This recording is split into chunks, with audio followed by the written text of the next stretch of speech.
Bienvenue à toutes et à tous. Je faisais une visite il y a quelque temps et il y avait un petit garçon qui avait assisté au baptême. Et sa maman lui dit « Tu le reconnais ?»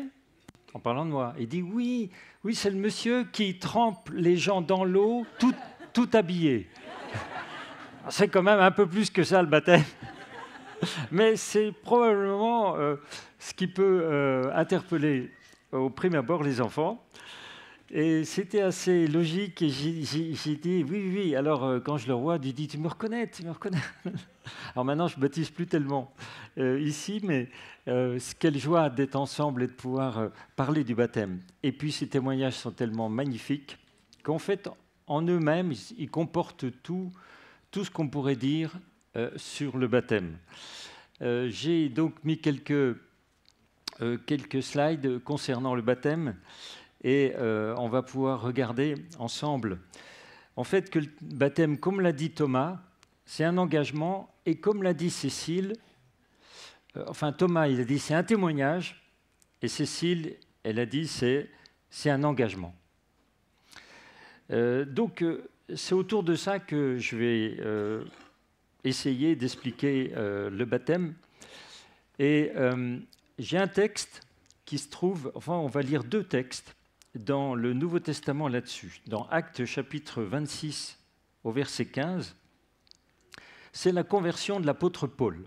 C'est une conversion fracassante, puisqu'il tombe de son cheval et là, il y a quelque chose qui se produit. Il y a une lumière et une voix. Alors je lis. « Qui es-tu, Seigneur ?» dit Paul. Et il dit, le Seigneur répondit, « Je suis Jésus, que tu persécutes.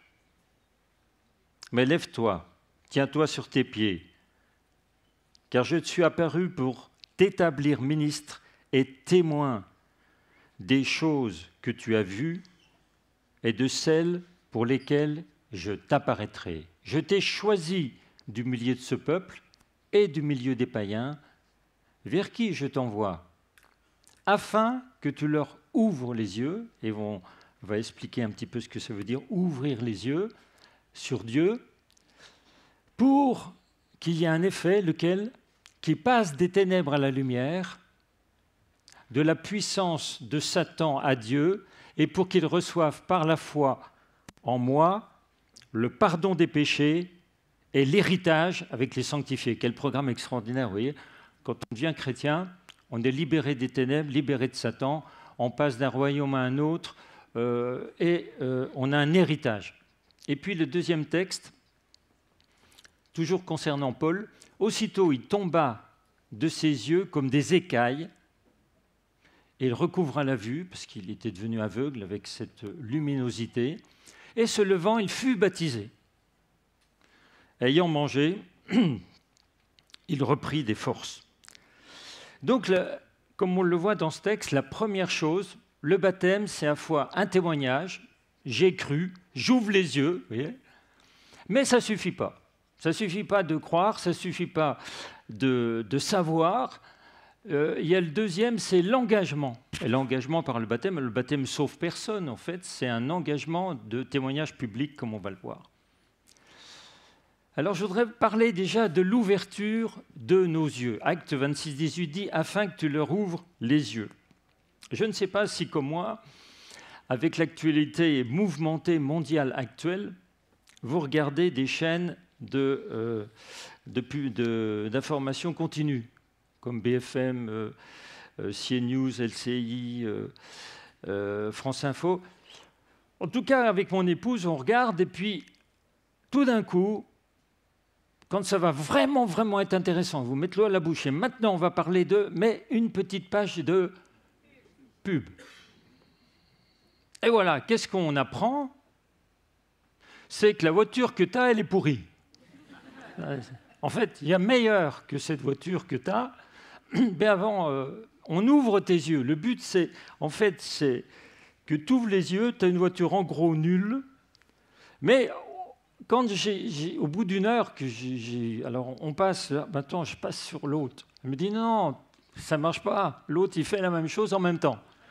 Et là, on est obligé d'avaler. Et au bout d'une heure, j'ai une chose, c'est qu'il faut que je change de voiture, mais je ne sais pas laquelle. Parce que voilà. Et puis, après, je suis presque coupable aussi d'avoir un pare-brise correct. Parce que j'ai appris que si je veux aller chez Carplace, on va dire, mais je me dis, est-ce qu'il est très sale? Peut-être qu'il va le changer. Et puis après, je me dis, les tuiles de ma maison sont peut-être pas belles parce qu'il y a le groupe Vert Plaine qui met des panneaux. Enfin, en fait, si vous voulez, on a voulu quoi par la pub? M'ouvrir les yeux sur quelque chose que, en fait, finalement, je n'ai pas demandé, hein, mais on voudrait vraiment m'ouvrir les yeux. Et c'est le but de la pub. Eh bien, Jésus, il dit à Paul, en gros, il faut que tu ouvres les yeux sur la situation des gens. Ça ne veut pas dire qu'ils vont l'accepter, mais c'est ce qu'on appelle l'annonce de la bonne nouvelle. L'annonce de la nouvelle, elle n'est pas si bonne au départ. Hein. Romains 3,10 dit, l'Écriture dit, il n'y a pas de juste sur terre. Quand on entend, moi je suis déçu d'un tel, je suis déçu. Ben oui, mais toi, il y a quelqu'un qui disait, quand tu montres quelqu'un du doigt, il y en a 3 qui te désignent.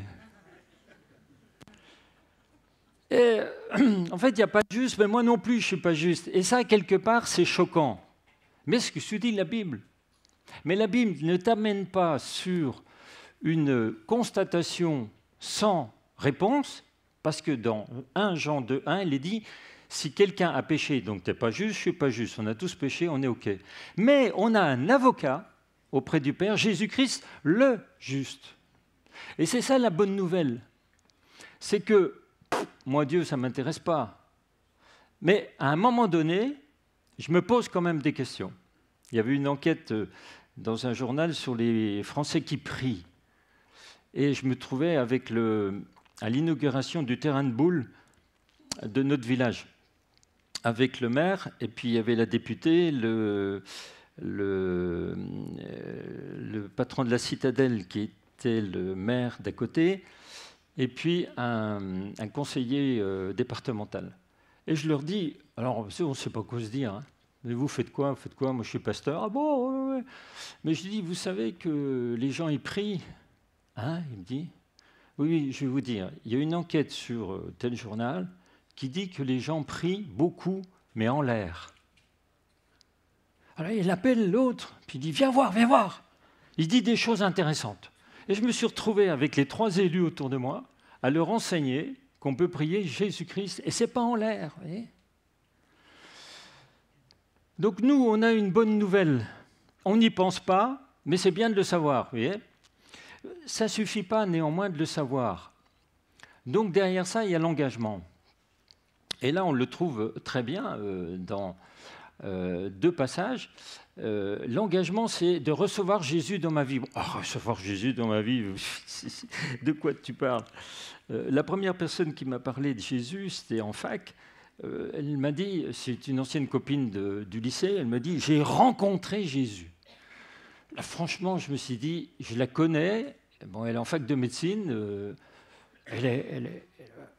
c'est pas possible. Il faut que je gratte parce que je sais qu'elle est intelligente, structurée, il faut que je vois. Hein. Et effectivement, j'ai rencontré aussi Jésus, parce que Jésus, il est vivant.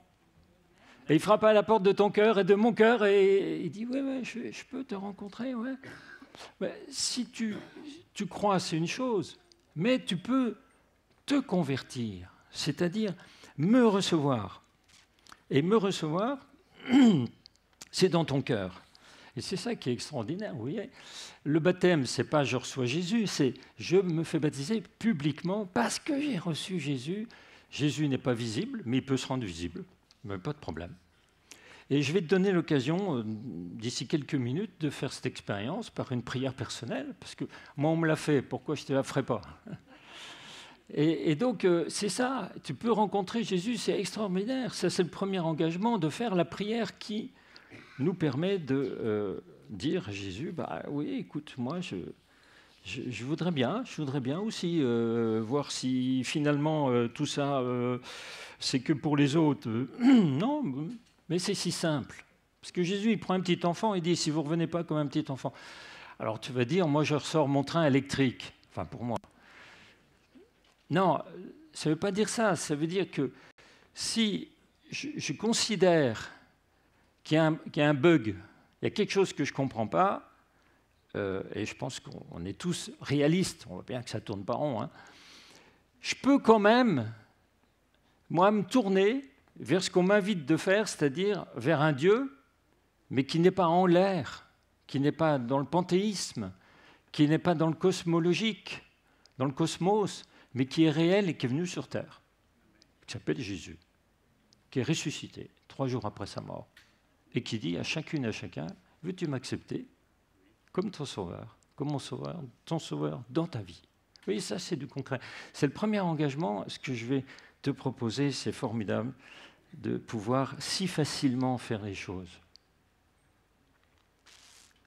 Le deuxième engagement, et c'est le dernier, c'est l'engagement dans le corps, dans l'Église. J'ai mis « je ne peux pas me passer de vous ». En fait, le texte dans la Bible nous dit que nous sommes un corps, une fois qu'on est converti et baptisé. Lisons ce passage, je l'ai écourté un peu quand même. Paul, il dit ça aux Corinthiens, dans cette église grecque de Corinthe. Nous avons tous été immergés dans un seul et même esprit pour former un seul corps. Donc là, on parle de l'immersion. Immersion, ça veut dire baptisé en grec. Et puis, nous soyons juifs ou grecs, esclaves, hommes libres, donc toutes les nations, hindous, chinoises, tout le monde. Hein.